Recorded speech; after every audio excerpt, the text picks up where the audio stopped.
We interrupt our program to bring you this important message. I love you.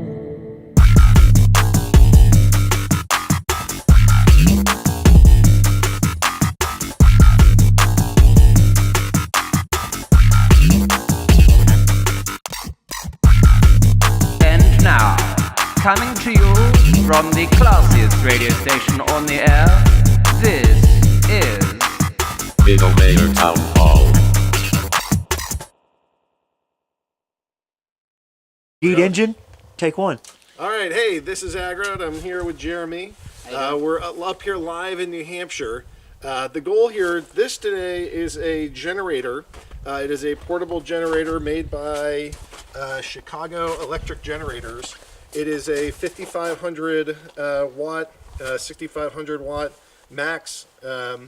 It's like a 15, 20-year-old generator, right? This thing is... This one I bought during Hurricane Sandy back in 2006. Yeah, so this thing thing has been around for a while. You know, the exciting part of the technology is not the main like portable generator part. The exciting part is sort of the other pieces of equipment here. Basically this, which is the Geet system, is more or less from here going into here, and that's the thing that's going to help us with alternative fuels. So I'm going to get out of the shot. I'm going to let Jeremy sort of explain what this thing is, how it works, a couple key questions, and then we're going to go get this thing running. All right. Okay, folks, so like Agro just said, this is my big blue generator that I've been working on for a while now. And today we're just going to use the bubbler jar system to get it up and running. And we're going to plug it in to my RV here with this, just a regular 15 amp plug, because this doesn't have the proper setup, or sorry, proper plug to Looks hook like it a 30 up amp. to the RV. Yeah. Oh. So, to answer the initial questions, how does this work? Okay, well, you can see there's no fuel tank on it. You got this weird contraption piece here in this jar. So I'm going to fill this jar up with gasoline just to get it started, and then I'll start throwing some other stuff in it. But what this will do is it'll vaporize the fuel. The fuel will come in down here, up the middle of this exhaust pipe, out here. It'll follow the copper coil to the air intake portion of the engine. So what is a Geet system? It's a pipe inside of a pipe with a reactor rod. The reactor rod acts like a grounding rod, which is one of these. We use different materials for these. The typical material we use is cold rolled steel that you can get at Home Depot for cheap money. But we have glass. This is one of my nicer ones. And then this one was a piece of brass, I believe it was, that I had taken out of one of my engine repair kits. So over here we also have water. We got some orange flavored high C, and we have some oil and some other liquid material in this jar. So any questions real quick before I get this thing hooked up that I may not have answered? You can turn off the exhaust, or you can't turn off the exhaust on this one. On this one, no, I cannot turn off the exhaust. On the demo unit I had before, I had an extension piece that came out with a valve on it, and I was able to turn off the exhaust with the engine still running. So that's kind of a unique feature of an engine, right? Like, yes. Anywhere else, if I turn this shit off, it's gonna stop. The engine will like shut down within 3 seconds. Yes. And when I was running this with that exhaust piece, I had turned it off and it did bog the system and shut it down. Now, what you can do with that though is you can pipe that exhaust back into this bubbler jar and be able to use all of the fuel that is in that jar. But with this particular setup right now, I might be able to get it to where I'll use as much fuel to the bottom of this line here, and then there'll still be fuel in here. All right. So Now, what you said that they those rods are like grounding rods, but how could you get a grounding rod out of glass? Since it's not conductive. That's a true statement. That's one thing that maybe we'll get to do off camera today, maybe even on camera, but I haven't run the glass rods through this yet. The Geet guys had run a glass rod and it had used crude oil through the system with no issues whatsoever. Okay. So, but tip, So what's in there now? right now we do not have anything, or sorry, in here, Yeah. as far as a rod goes. Yeah. I have just a cold rolled steel rod that I had made when I was out in California with Lance. And we've got different kinds of rod setups. You can do a high velocity bullet shape, which doesn't work all that great because if you have too much of a tip on it, it'll flatten the tip. So what we typically do is we'll use a blunt, like a ball ammo style tip, which would be more like this. It'll flatten the tip. How does it do that? Does it vibrate in there? I'll show you here in a Does second. it bang against that little cap you got there? Yeah. Okay. Okay, so this right here, we've got our spacer. This will keep the reactor rod up into the hot zone. This is the rod that I had made out in California.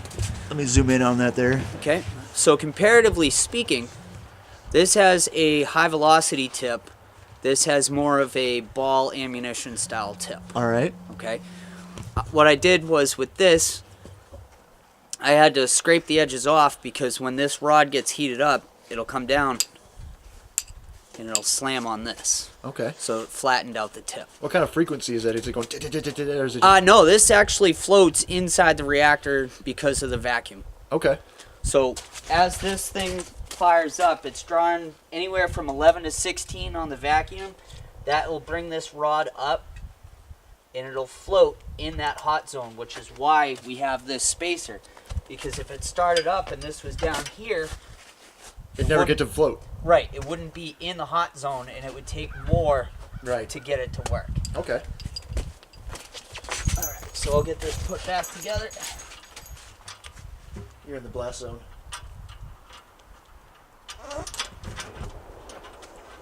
Didn't know they had barking spouters up in New Hampshire. On camera.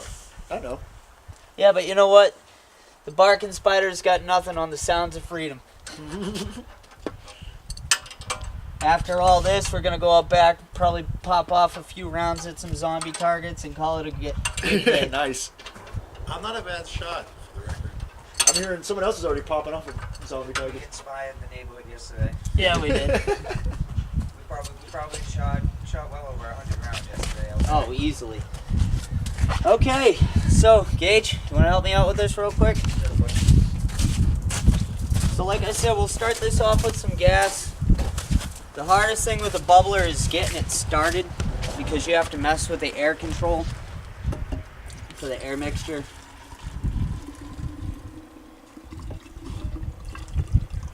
So where's the demo engine that you've had before? The demo unit is in the garage. Is it still functioning? I would just have to put the reactor back on it and be all set to go. Now, you see that mesh piece that I just put back in there? Yeah, it's kind of like a French press almost. Yeah. What that mesh piece is doing is it's just breaking up the larger bubbles. Okay. It's a diffuser. Yes. I don't typically, I don't like it, but it works for Yeah. what we need it to do. And if you have a vacuum leak, another reason why these things are horrible. Alright, so valve's closed over here. Make sure this is turned on. Okay. How are we going to test when when this is working? I'm gonna open up the slides. Okay. Didn't see any bubbles, did you? I wasn't looking. Of course not! What's the duct tape for? I think I just had put duct tape on it to keep it steady inside of a tripod. Okay. It's been a while since I've used that jar. I was using this one.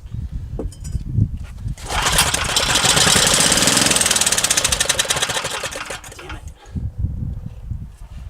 Okay. She's gonna go. Oh yeah. No doubt in my mind.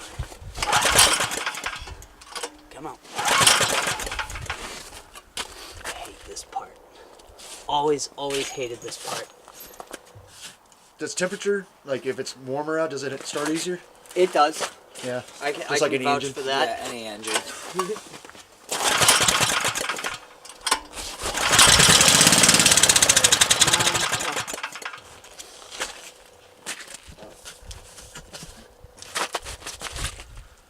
Now watch. If I take this mesh piece out, it'll probably work better. Yeah, stick your hand in the gas.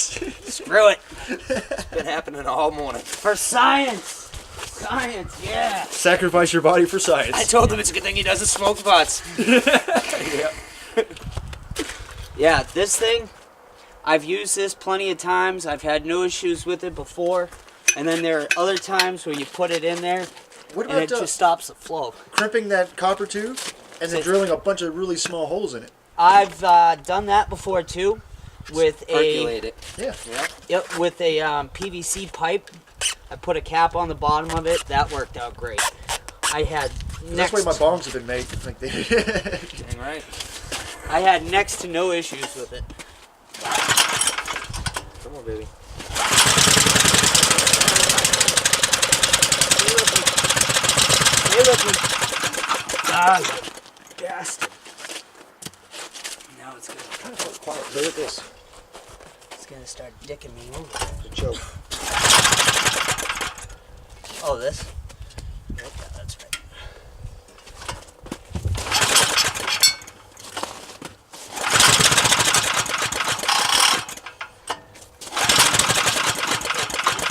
Come on. Come on, damn it.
So it charged the battery to the RV.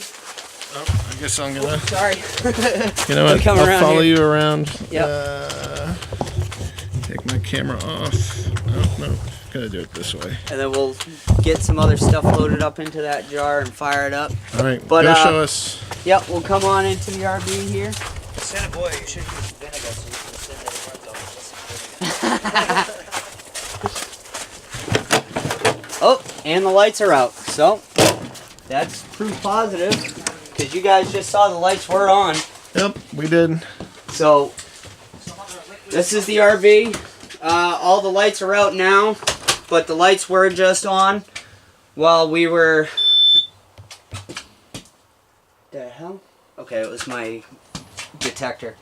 But we're gonna go ahead and load up some orange high C, some water, and then we'll fire the generator up and we'll come back in and show you guys the lights are powering this place up. There we go. Alright, you want to drink the water? Yeah, sure. It's my well water. It's pretty clean. You want to try some of the water? Okay. Some orange lava burst high C. It's great. I love it. There you go. Jeremy, a job working with me, do it. Squeeze that in there. We're building my boss's Little house. water in there. Don't put the other one in. Just do these two. Okay.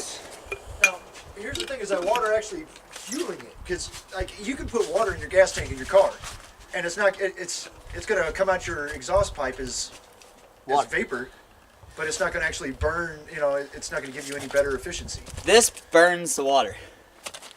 Because what it's doing is it's taking, as it's getting heated going through the reactor, Yeah.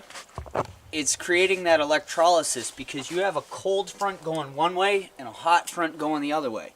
This is mimicking nature's way of cleaning the air. So think about lightning. Like ozone. Yes, think about ozone and lightning. All right, when the lightning strikes, it forces the air out. Yeah. Okay, that's kind of what this is doing with that reactor rod. Is it's zapping that rod as that cold fuel vapor is coming one way. You got the hot exhaust going the other way, creating that static charge. Okay. That static charge is discharging on the reactor rod. Electrolysis says when you have water getting hit with electricity, it creates hydrogen gas. Right. When you supercharge it, you can create plasma. Yeah. And that's how the system works. Does it create plasma in that reaction chamber? This reaction chamber does create plasma. Have you ever made one with like a glass outside to see what's going on? I would love to. I've been trying to find people that can make glass tubes that would show the entire system operating. It'd have to be like, what's that glass? It would have to be like Pyrex glass. Pyrex. Yeah. All right. That's not an easy accomplishment. No. You're gonna help him get this.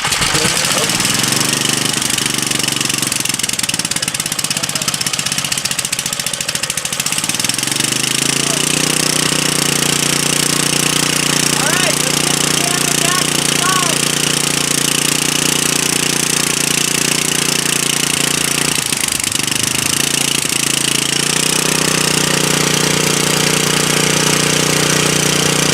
Sounds good. Yep. Here we go.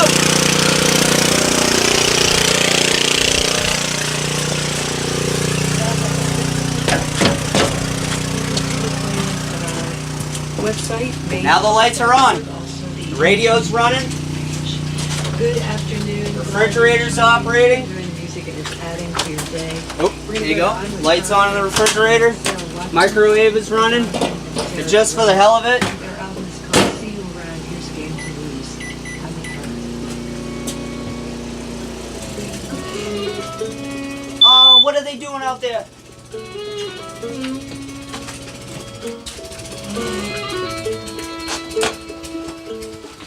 I'm gonna see what they did. Figured out. What'd you guys do?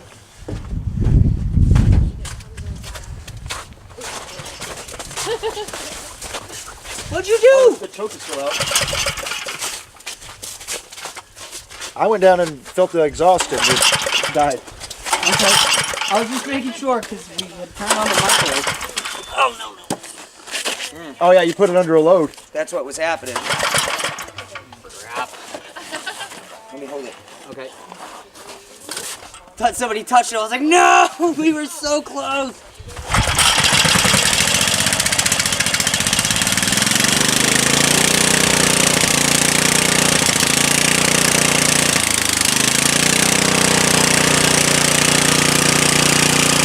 Alright, let's try that again.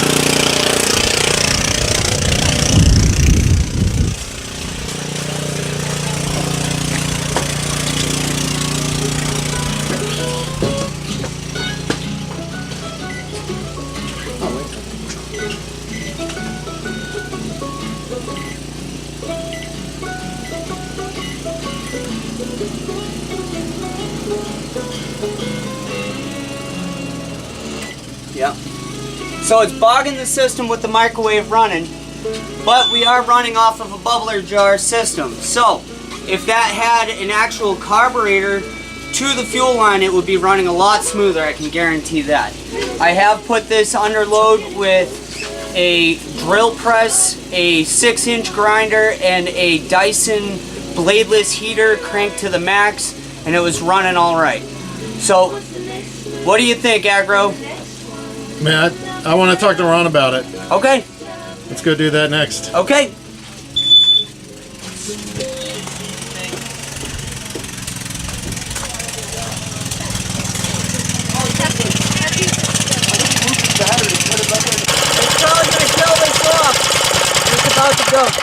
Never mind. And when the bubbler jars get to a certain point, this is why we only use them for junk fuels, it'll run out because of the volume of space that's in there. Oh, it's not pulling enough air through. Yeah. Okay. I guess, Yeah. with the working theory, that makes sense. Yep. That's why we try to set these up on carburetors. So if it was on a carburetor, it'd run longer? Yeah. run to Like I said, 50? I ran that 2.5 horsepower water pump. Which that thing was pretty full earlier. Yeah. I ran the 2.5 horsepower water pump on a 50-50 mix of gas and water, like I was saying, and it ran for almost 16 minutes through a carburetor without any fine tuning. So should I just take a leak in there? Or? You can if you want. No. If you want to be the guy to piss in the jar. But I get a little overzealous when I put gas in. So this time, because it's so high up, try to get that off to the side.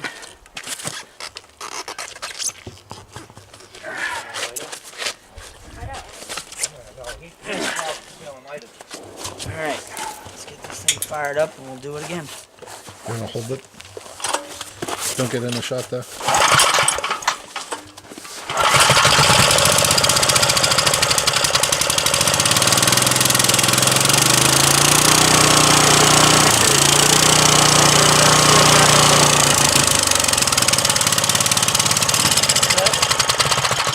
Oh, what the fuck? What did I do?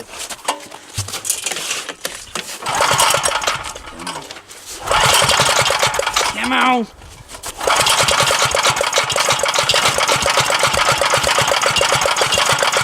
Trying. I hate these goddamn bubbling jars. It's such a pain in the ass. You get it going and then it's like, hey, guess what? Fuck you. So you wouldn't do a bubbler jar for a big setup? God damn no. Hell no.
Jeremy, go put that compass All right, down so there. here's my little ball compass. Right now, north is to my back. It reads north. Okay. Get it to reset. Now it's South. at the bottom, Yep. and now he goes up. Yep. And as I go up, it turns to the north. Now, the cool thing is, I'll pull the reactor rod out. I'm going to have to let it cool down a bit because right now it's probably scorching hot. And the rod will always read north on top. What does that mean? Well, if I take the compass to the reactor, excuse me, if I take the compass to the reactor rod, even if I flip the rod, north is always going to be on top.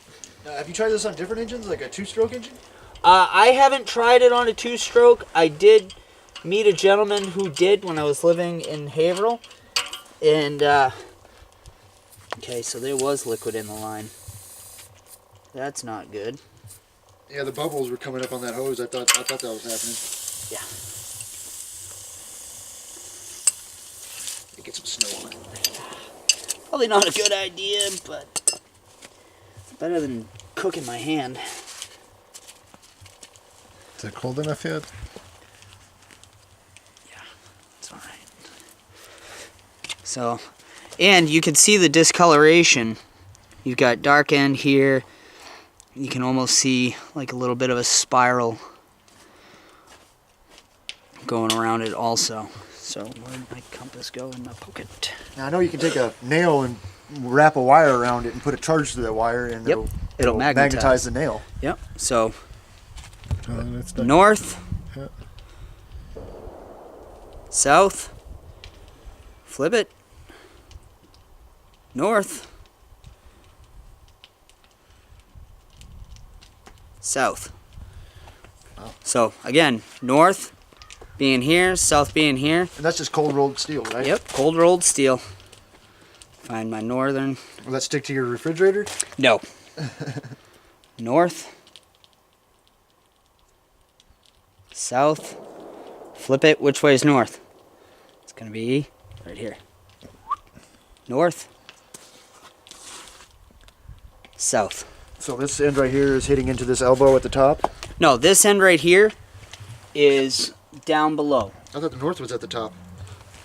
This is the north side. Oh, okay. This is the south side. But even if you flip it, it's still going to read north up here. Okay. Still can't figure out why it does that, but is Well, if you if you flip it, will it make it harder to start, and then eventually that thing will? this will run at 90% efficiency if the rod is like this. Okay. What's the pit right The here? cup, Is that to keep it pushed up? the cup is one of the things that Paul had found later on was that the ball of plasma that can be generated will sit right in that area there. Huh. Now, I've used flat-bottomed rods, flat-tipped rods, and everything else. I've had great success with those, but the bullet-shaped rods work the best. Okay. And recently, a gentleman that I've been speaking with by the name of Emmanuel had said, hey, have you guys tried this yet?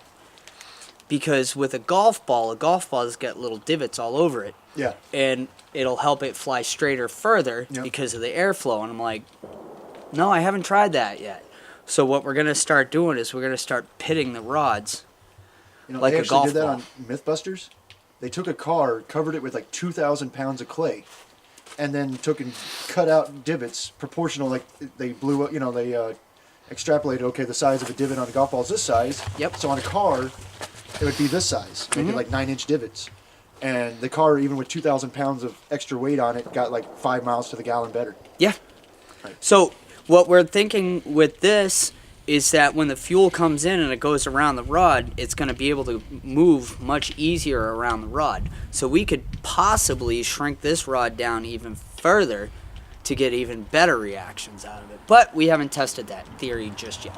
Sounds interesting. So, I mean, we're in the process of doing it. Emmanuel's spinning rods now, and I think he's got the drill press to do it, and he's going to start putting divots in them.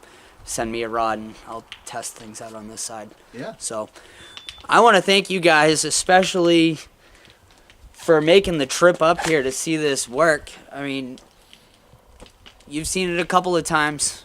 I have. Now, can you tell us the difference between the bubbler jar and the carbureted? Like, how would it look if this was carbureted? If this had the carburetor on it, okay, how this would look, this would probably be right about here. So instead of being hanging out this side, it would be tucked in. Okay. Okay, I would probably put a shield over it because it does get quite hot. And then I would have the carburetor down at this end here. I would have the carburetor still here, so to get it started on gasoline, I'd feed this carburetor to get it started. Once this warms up, I would throw the other valve for that smaller carburetor and run that. If you have a And it's carburetor, working like this with this jar, except maybe in a bigger tank or whatever. I would have 2 separate tanks. One for pure gas and then one for the... One for whatever I want to run through it. Okay. Huh. Pretty fucking interesting. So that's kind of what I'm looking at doing next for this project would be to put another carburetor over here with a separate gas tank, have a small gas tank for this just to get it fired up, and then do my tests that way, and then throw in the divot rod. Okay. So it sounds like this is really still in the prototype stage and needs a little bit more kinks, a little more refining before it can really Right, power a and house. Paul, Uh, Paul back in the 90s had a workshop. He had demo units ready to go. He had generators ready to sell. He had all of that stuff ready to go. Shop was robbed. His employees screwed him over. It was just a shit show. Who's the government? Well, he's had people freaking kick his doors in and put silencers in his face. Not So, surprised. but market that he's trying to but get into. this is the Geet system. He's threatening It millions of dollars. can Millions of and dollars. does hold a load. Not so much with a bubbler jar, but it can and will hold a load. If the air was automatically... Yeah, if the airflow was automatic, this wouldn't have any problems. I can guarantee that. I mean, I can see that because, you know, the carburetor would do that instead of you sitting there by hand messing with it Right. while the different, you know, because Yeah, and under a that's- different load, it needs different air. Yeah, and that's why I was saying the bubbler jars are great to show the proof of concept that it does work. Yeah. But when you try to run it on something like this to power this or anything else, it kind of makes you look like a dick. Now, how do you decide on what size rods and reactor chamber you need? Like, have you tried to use big fat reactor chamber with big fat rods, and little tiny ones with little tiny rods? I mean, This is probably my umpteenth reactor that I've built. yeah. I built this rod when I was in California with Lance. He showed me how to spin the lathe and everything else. All these rods that you see over here, I had this one machined when I was living in Massachusetts.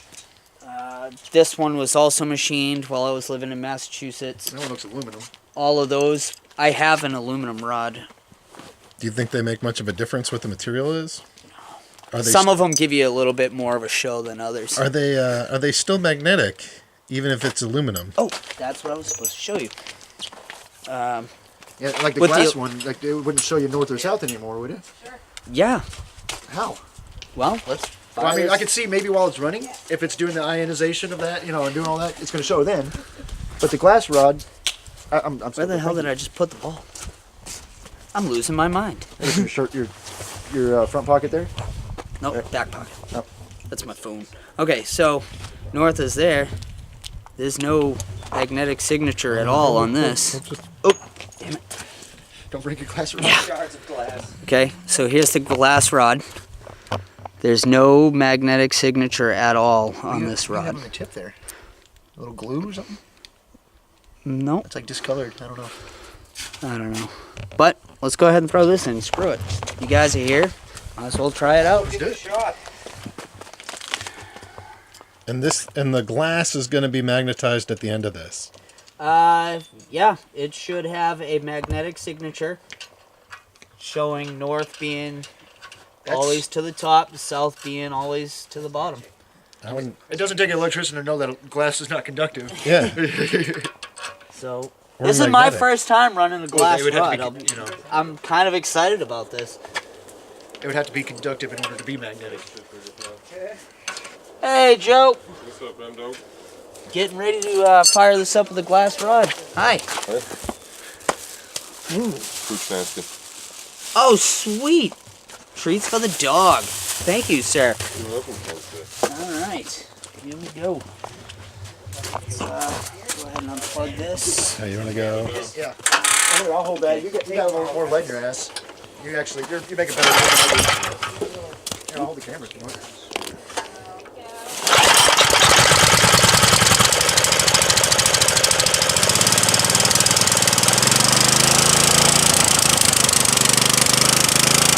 How long does it have to run before it's magnetized? Shouldn't be that long.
Battery chargers and stuff going on. Okay. Hold on. So put that. Okay. So this is with the glass rod. Yep, this is with a glass rod. You good? Which It's not. really the glass rod pulling out is, I mean, because that metal can be magnetized. But it's the So- glass rod we're wondering about. There's north there. South there. Okay. We'll put this out of here. So that could still just be the metal. Yep.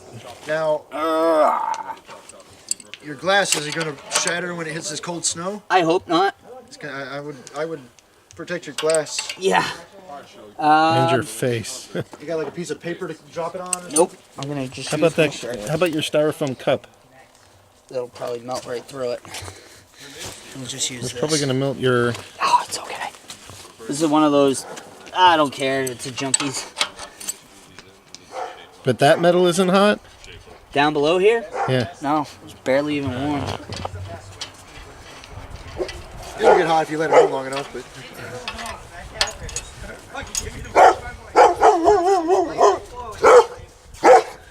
That is. Yeah, it's kind of warm. So north is there.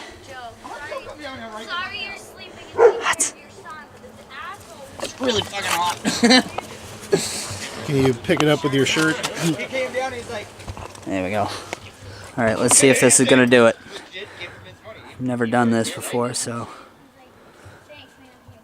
Yeah, it's not magnetized. Nope, it's not doing it. Nope. It looks like it's... It's trying. Yeah.